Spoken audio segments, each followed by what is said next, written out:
రసాయనిక బంధం బిట్స్. ఒకటి లేదా అంతకంటే ఎక్కువ ఎలక్ట్రాన్లు ఒక పరమాణువు నుండి ఇంకొక పరమాణువుకు స్థానాంతర గమనం వల్ల ఏర్పడునది. అయానిక బంధము. ఒకటి లేదా అంతకంటే ఎక్కువ ఎలక్ట్రాన్లు ఒక పరమాణువు నుంచి ఇంకొక పరమాణువుకు స్థానాంతర గమనం వల్ల ఏర్పడునది అయానిక బంధము.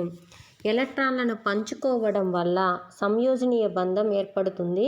అదే ఎలక్ట్రాన్ల యొక్క స్థానాంతర గమనం అంటే ఒక పరమాణువు నుంచి ఇంకొక పరమాణువుకి వెళ్తే అయానిక బంధం ఏర్పడుతుంది. అదే రెండు పరమాణువులు కలిసి ఎలక్ట్రాన్ జంటను పంచుకుంటే సంయోజనీయ బంధం ఏర్పడుతుంది. NH3 యొక్క ఆకృతి పిరమిడల్ ఆకృతి. అణువు యొక్క శక్తి దాని సంఘటిత పరమాణువుల మొత్తం శక్తి కంటే తక్కువ. అణువు యొక్క శక్తి దాని సంఘటిత పరమాణువుల మొత్తం శక్తి కంటే తక్కువ. వాలెన్సీ ఆర్బిటాల్లో 8 ఎలక్ట్రాన్లుంటే అట్టి విన్యాసాన్ని అష్టక విన్యాసం అంటారు.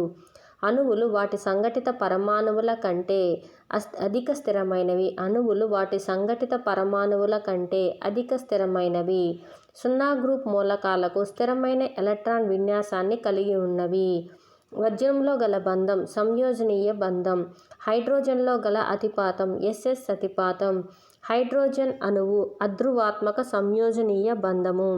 హైడ్రోజన్ అణువనేది అధ్రువాత్మక సంయోజనీయ బంధానికి ఉదాహరణ. PP అతిపాతం గల అణువులు chlorine, bromine, oxygen, fluorine. sp అతిపాతం గల అణువు HCl. రెండు పరమాణువుల ఆర్బిటాల్ల అతిపాతం వల్ల సంకర ఆర్బిటాల్ ఏర్పడును. రెండు పరమాణువుల ఆర్బిటాల్ల అతిపాతం వల్ల సంకర ఆర్బిటాల్ ఏర్పడును. PS, PY, PZలు ఒకదానికొకటి లంబంగా ఉంటాయి. ఆర్బిటాళ్ల అతిపాతం హెచ్చుగా ఉంటే బలమైన బంధం ఏర్పడుతుంది. అంత్య అతిపాతం వల్ల సిగ్మా బంధము, పార్శ్వ అతిపాతం వల్ల పై బంధం ఏర్పడుతుంది. సిగ్మా బంధాన్ని సిగ్మా అక్షరంతో, పై బంధాన్ని పై అక్షరంతో సూచిస్తాం. ఆర్బిటాళ్ల హెచ్చు అతిపాతం వల్ల ఏర్పడు బంధం సిగ్మా బంధం. పై బంధం కంటే సిగ్మా బంధం బలమైనది. సిగ్మా బంధం స్వతంత్రంగా ఏర్పడగలదు. సిగ్మా బంధం కలిగిన అణువులు H2, HCl, Cl2, BF3, BeF2. పై బంధం ఏర్పరచలేని పరమాణు ఆర్బిటాళ్లు S ఆర్బిటాలు. పై బంధమును ఏర్పరచలేని పరమాణు ఆర్బిటాళ్లు S ఆర్బిటాలు. పై బంధం ఏర్పరచగల పరమాణు ఆర్బిటాళ్లు P మరియు D. పై బంధం స్వతంత్రంగా ఏర్పడదు. పై బంధంలో ఆర్బిటాళ్ల అతిపాతం తక్కువగా ఉండడం వల్ల బంధము బలహీనమైనది. పై బంధం ఏర్పడాలి అంటే తప్పనిసరిగా ఒక సిగ్మా బంధం ఉండాలి.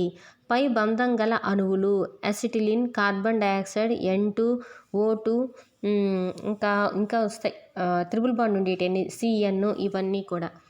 ఆక్సిజన్లో ఒక సిగ్మా బంధం, ఒక పై బంధం ఉంటుంది. నైట్రోజన్లో ఒక సిగ్మా బంధం, 2 పై బంధాలు ఉంటాయి. ఆక్సిజన్ అణువులో గల బంధం ద్విబంధం. నైట్రోజన్ అణువులో త్రిబంధం. ఇథిలీన్ అణువులో ఒక సిగ్మా బంధం, ఒక పై బంధం కలదు. కార్బన్ డయాక్సైడ్లో గల బంధం ఒక ద్విబంధం. కార్బన్ డయాక్సైడ్లో ఉండే బంధాలు ద్విబంధము. అసిటిలిన్లో ఒక సిగ్మా బంధం, 2 పై బంధాలు. త్రిబంధం గల అణువులు కాల్షియం కార్బైడ్, హైడ్రోజన్ సైనైడ్. బహుబంధాలకు ఉదాహరణ త్రికబంధము. సమన్వయ సంయోజనీయ బంధములో ఒకే పరమాణువు 2 ఎలక్ట్రాన్లను ఇస్తుంది.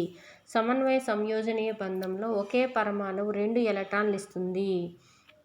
నెక్స్ట్, బంధంలో పాల్గొనే పరమాణువులో ఒకటి ఎలక్ట్రాన్ జంటను దానం చేస్తుంది కావున దాన్ని ఎలక్ట్రాన్ దాత అంటారు. ఎలక్ట్రాన్ దాతని ఎలా సూచిస్తారంటే యారో మార్క్తో సూచిస్తాం. ఎలక్ట్రాన్ స్వీకరించే పరమాణువుని స్వీకర్త అంటారు. సమన్వయ సంయోజనీయ బంధానికి ఉదాహరణలు CuH2O 6 times power +2, NH3, NH3BF3, NH4+, H3O+, FeH2O 6 times whole power +2. ఇవన్నీ సమన్వయ సంయోజనీయ బంధానికి ఉదాహరణలు. పైన ఛార్జెస్ ఉంటాయి వీటికి అంతే. అమోనియా అణువులో నైట్రోజన్ మీద ఉండు ఒంటరి ఎలక్ట్రాన్ల సంఖ్య ఒక ఒంటరి జంట ఉంటుంది. PCl5 యొక్క ఆకృతి పిరమిడల్. PCl3 అణువులో ఫాస్ఫరస్ మీద ఉండి ఎలక్ట్రాన్ల సంఖ్య ఒక ఒంటరి జంట. ద్విపరమాణువులన్నీ రేఖీయ ఆకృతిని కలిగి ఉంటాయి. బెరీలియం ట్రైఫ్లోరైడ్ యొక్క ఆకృతి రేఖీయం. రేఖీయ ఆకృతి కలిగిన అణువులకు ఉదాహరణ carbon dioxide, hydrogen cyanide. CO2 యొక్క ఆకృతి రేఖీయం. PCl5 యొక్క ఆకృతి త్రికోణీయ ద్విపిరమిడల్ ట్రైగోనల్ బైపిరమిడ్ అని. CO2 అణువులో కార్బన్ ఆక్సిజన్ మధ్య గల బంధము ద్విబంధం. నీటి అణువు ఆకృతి V ఆకృతి. పిరమిడల్ ఆకృతి గల అణువులు NH3 PCl3 PH3. నీటి అణువులోని ఆక్సిజన్ అణువులో గల ఎలక్ట్రాన్ల సంఖ్య 2 ఒంటరి జంట ఎలక్ట్రాన్లు. V ఆకృతి గల అణువు H2O. సమన్వయ సంయోజనీయ బంధము లూయిస్ ఆమ్లక్షార భావనను విశదీకరించింది. సమన్వయ సంయోజనీయ బంధం లూయిస్ ఆమ్లక్షార భావనను విశదీకరించింది. పరమాణువులు సంయోగం చెంది అణువులుగా ఏర్పడతాయి. సమన్వయ సంయోజనీయ బంధం లూయిస్ ఆమ్లక్షార భావాలను విశదీకరించింది.